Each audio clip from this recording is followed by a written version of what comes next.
La norme française NF X50-150 nous dit que le besoin est la nécessité ou le désir éprouvé par un utilisateur. Il peut être exprimé, implicite, avoué ou non, voire latent.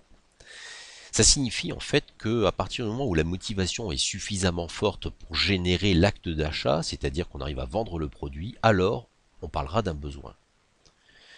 En marketing, c'est-à-dire quand on veut vendre notre produit, on doit donc s'intéresser évidemment à la psychologie de l'humain.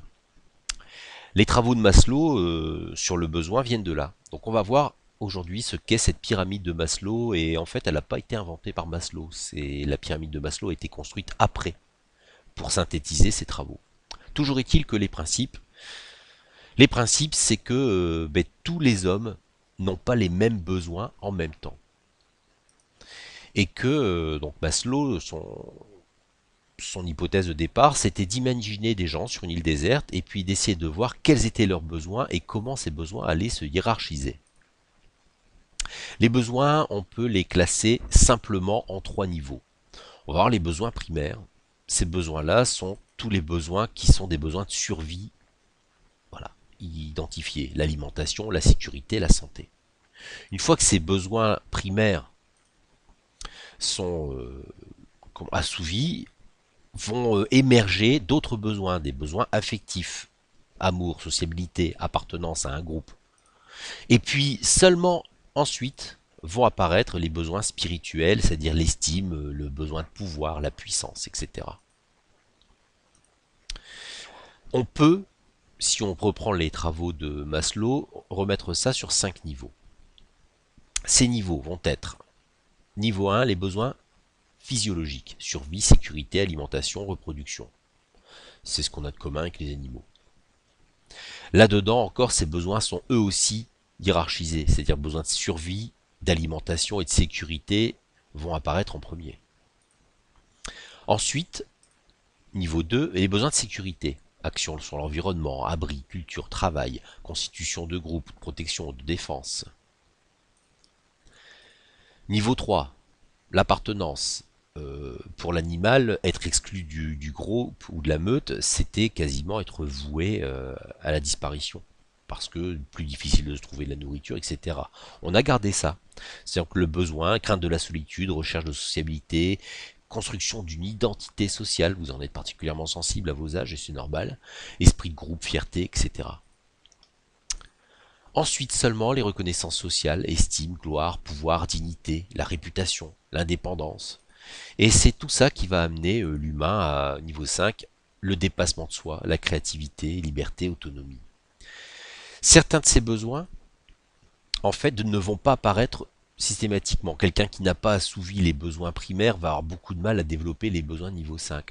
On estime qu'il faut avoir à peu près 60% des besoins primaires, ici niveau 1, qui sont assouvis pour voir émerger quelques besoins du niveau supérieur.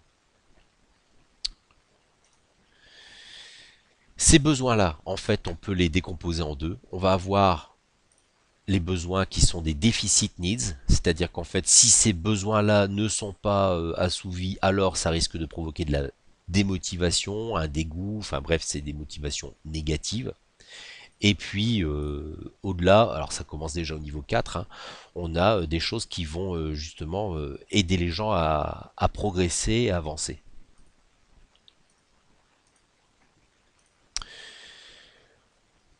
Les facteurs d'hygiène agissent négativement et ne peuvent être que cause d'insatisfaction, par exemple. On a plein comme ça de facteurs qui seront des motifs d'insatisfaction. C'est-à-dire, là-dedans, il y a aussi le fait de s'investir, avoir besoin de s'investir dans ses études. Ben, il faut avoir déjà se sentir en sécurité dans son groupe, ne serait-ce que dans la classe, pour pouvoir s'investir dans ses études. Bon, c'est pas l'objet qui nous intéresse aujourd'hui. Aujourd'hui, on va voir un peu les deux autres applications au niveau du management, c'est une première chose, surtout au niveau du marketing. C'est là que le psychologue va aider le technologue. Le technologue va concevoir un produit pour rendre service, mais aussi dans le but de le vendre. Et donc, on est obligé de prendre en compte les notions de marketing. Le consommateur doit d'abord consacrer son budget à satisfaire ses besoins essentiels, puis selon ses revenus, des besoins supérieurs. Ça, c'est dans l'idéal.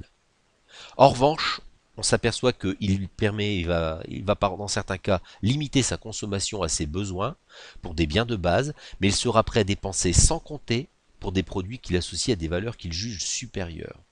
Ça veut dire que les gens vont plus facilement faire des économies pour assouvir ces besoins-là.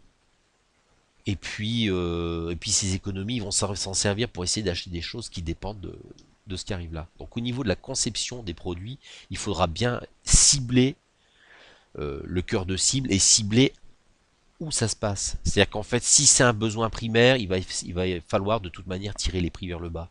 Si c'est un besoin qui est plus dans ces sphères-là, on pourra pourquoi pas essayer de vendre un peu plus cher le produit. Bien, j'espère que vous avez un peu mieux compris comment le technologue va utiliser la pyramide de Maslow. Vous pourrez regarder la vidéo suivante pour en savoir un peu plus sur cette pyramide de Maslow et comment on l'utilise en marketing.